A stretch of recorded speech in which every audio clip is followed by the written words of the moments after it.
Roll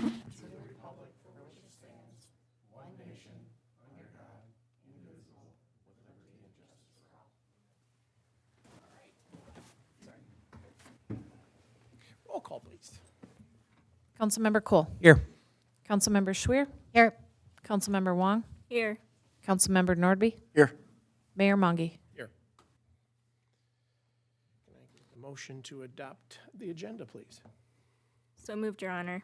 So moved by Councilmember Wong, Second. second by Councilmember Cole. All those in favor say aye. Aye. Thank you. Consent agenda.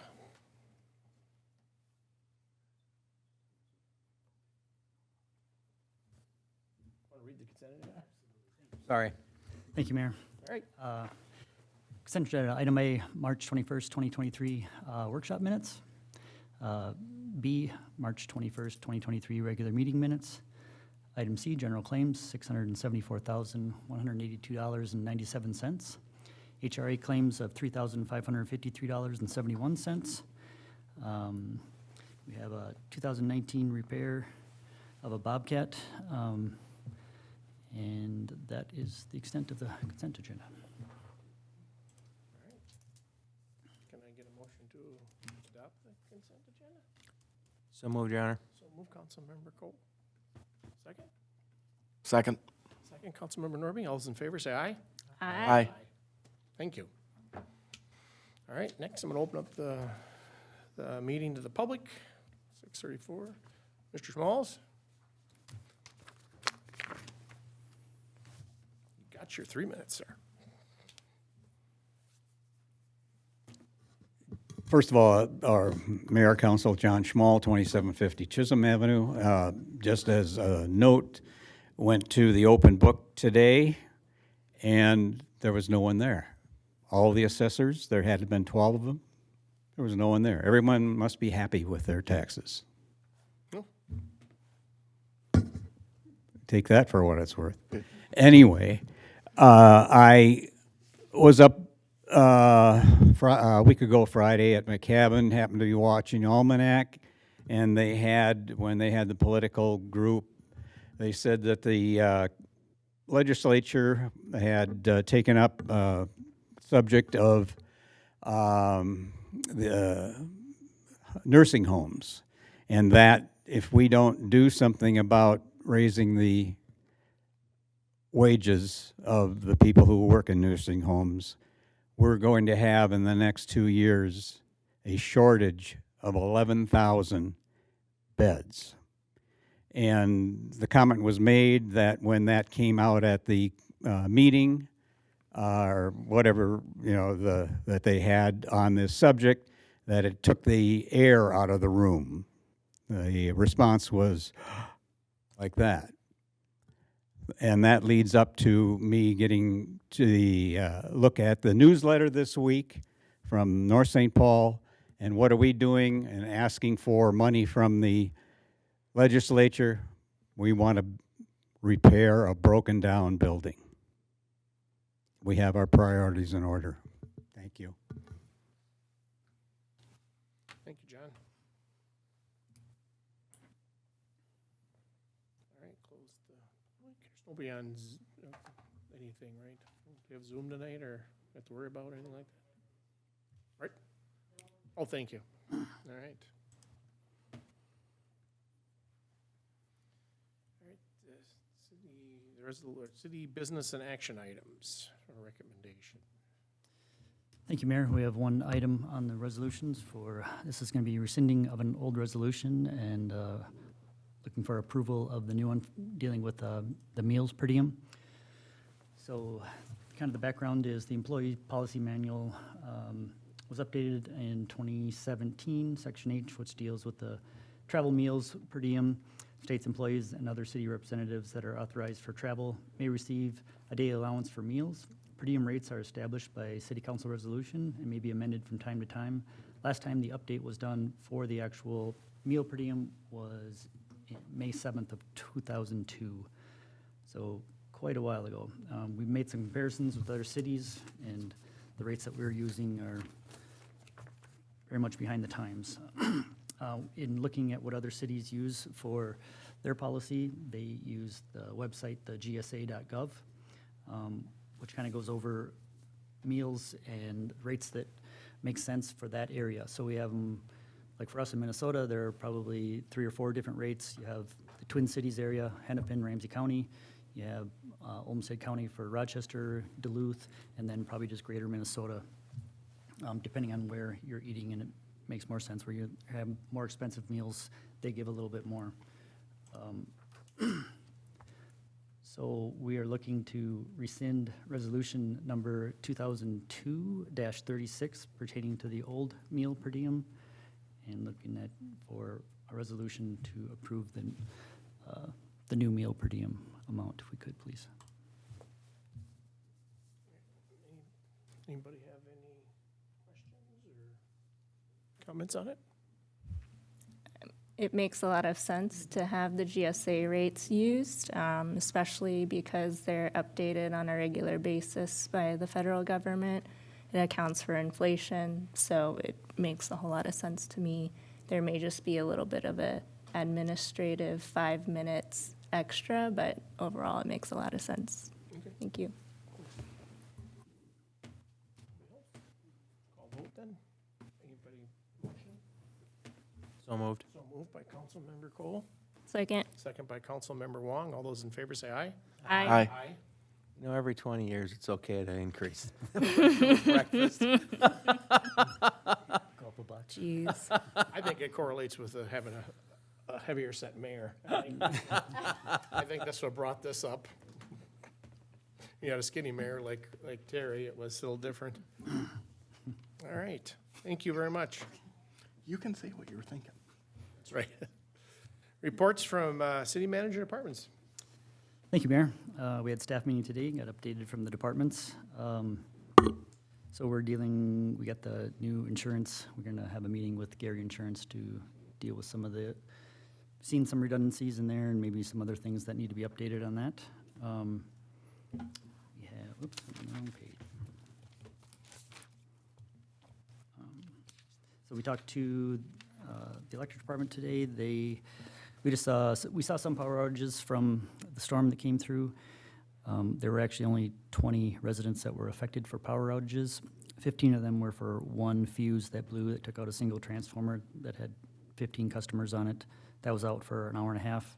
The other 5 were individual house occurrences, whether or not a branch ripped service down or what have you, but that ranged anywhere from 30 minutes to 2 hours for the outage time that they were back on, but nothing over 2 hours. So that was good to hear. Just a side note on that one. Yeah. I had some friends family that live in Lake Elmo and different places, and they were out for almost a day. So kudos to the department for keeping things trimmed, and because that was a super wet, heavy snow. So nice work for the electric department to be able to avoid stuff like that. And once again, for our public works and the snow removal, For sure. they've just had a heck of a year. I mean, this snow was so heavy that even the heavier equipment was having a hard time pushing some of this. They're gonna do some more downtown cleanup. Hopefully this is the last time. They probably brought, they guessed, somewhere around 1,000 loads down to McKnight for dumping all that snow down there. The update on the student-built house, so they have the electrical and plumbing done.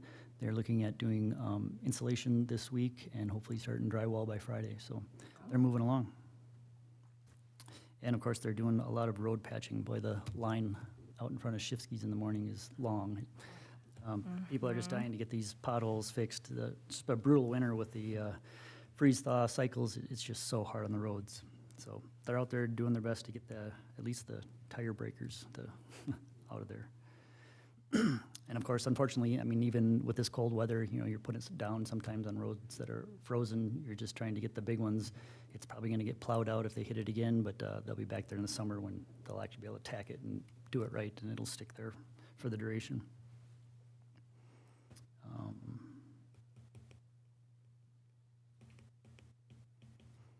We had the community development permit report from March. We had 94 permits that were pulled. Finance has their new employee starting on Monday, the accountant. We're looking forward to that. She's going to be a good addition to the city. She got really good rounded experience in the accounting.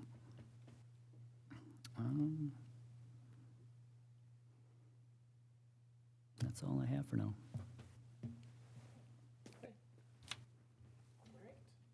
We'll go on to reports from council commissions and committees. Anything, Councilmember Norby? The Planning Commission is this coming Thursday at 6:30 PM. Great, thank you. Councilmember Wong? Yeah, the Arts and Culture Commission had their Paint and Sip event. Thank you to Carrie for highlighting that in the newsletter.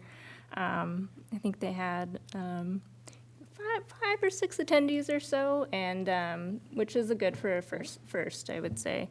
And then the subgroup is on the Arts and Culture Commission is working on utility box wraps. So they're currently deciding on what those images may be for about 4 boxes, and then the community will take a vote on which boxes or which image they'd like to see on the utility wraps. And then their next meeting is tomorrow here in the chambers at 6:30 PM. Thank you. Councilmember Schwer? I do not have an update. I missed the last meeting, so. Soren was there, he covered it for you. There you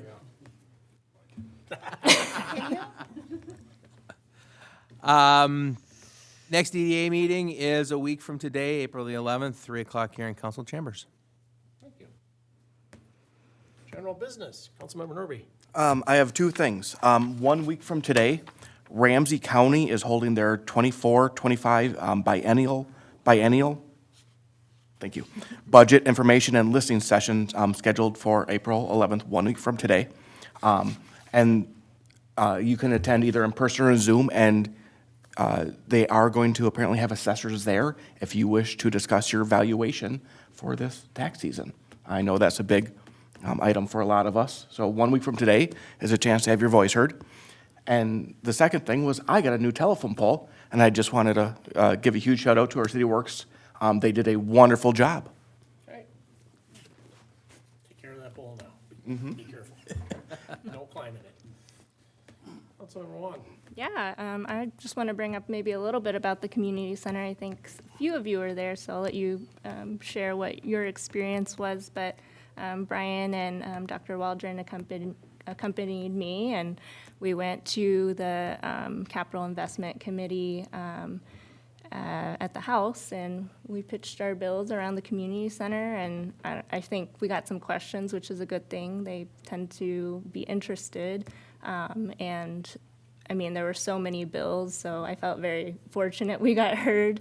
And I'm just looking forward to it. There's a lot of other community centers being proposed as well, so we're certainly not out of the realm of possibility of trying to reach those dollars for our community. So, yeah, it's a good event. All right, thank you. You? Nothing? All right, Councilmember Cole? I've got a few. I had the opportunity to attend the Silver Lake Improvement Association annual meeting, and I am happy to say that it has been officially turned over to Mayor Mungy, and it is in great hands as I step away from my 2-year commitment. Step away or is it run away? Yes. As Councilmember Wong addressed as well, I also had the privilege to present a funding request to the Minnesota State Senate seeking funding for the North St. Paul Multicultural Community Center. We were not the only ones in the room asking for funding, and so fingers crossed that we'll be able to get something moving our direction. We had great engagement from the Senate committee at the time, and they had asked some good questions. And thank you, Brian, and thank you, Carrie, for your help with that as well. And final one I had the opportunity on Saturday to attend the grand opening of the newest addition to downtown, the Hang Time Board Shop. What a fun place. It's been a long time since there's been anything youth oriented around. It was fun. Had a great time. Two of the owners are North High grads, and the other one is from Stillwater. So looking forward to the ribbon cutting coming up sometime end of the month. End of May, okay. We're gonna wait for all the snow to be gone. Right. End of May. That's it for me. Well, thank you. Well, Just like Councilmember Cole said, I was at the Silver Lake. It was a great meeting as far as where we're going with the lake and looking at the milfoil situation out there, being able to address that as maybe a big, what they call, it's a big treatment of it, where it's treated in the fall and then in the spring again. So what it does is when the natural plants go dormant, then they put the killer on it because the milfoil's still going. And then the spring, before the vital native plants come out of dormancy, they can hit it again. So it was a great group of people. I was glad that we have a full, for the first time, they have a full board for the Lake Association. And it's looking promising to be able to get together. I reached out to Maplewood Mayor, and so she's on the radar for that. So this will be coming up more, and just working forward to our wonderful lake and being able to get that swimming area and to be able to do a little bit more. So it was a good meeting. I also had the privilege with Councilmember Schwer and Councilmember Cole to go to the Historical Society. They had their about the newspapers. They had the newspapers there. Paul Anderson spoke. It was a great event, and it was a good time. And also, I was down at the Capitol, first time going down there since grade school, I think. So I was down there for a different project. It's the path going around Silver Lake to try to connect for a walking path going down Century from 19th to the bus stop up there on Joy. So looking at different options to be able to complete that path. So I think that's all I got. All right, if anybody has nothing else, well, go ahead. Yeah, happy Easter and happy Ramadan if folks are celebrating. All right, well, yes, that's good. Thank you very much. All right, if there's nothing else, I'll call for adjournment. So moved. Councilmember Cole. Second, Councilmember Norby. All those in favor say aye. Aye. Aye. Adjourned. My wife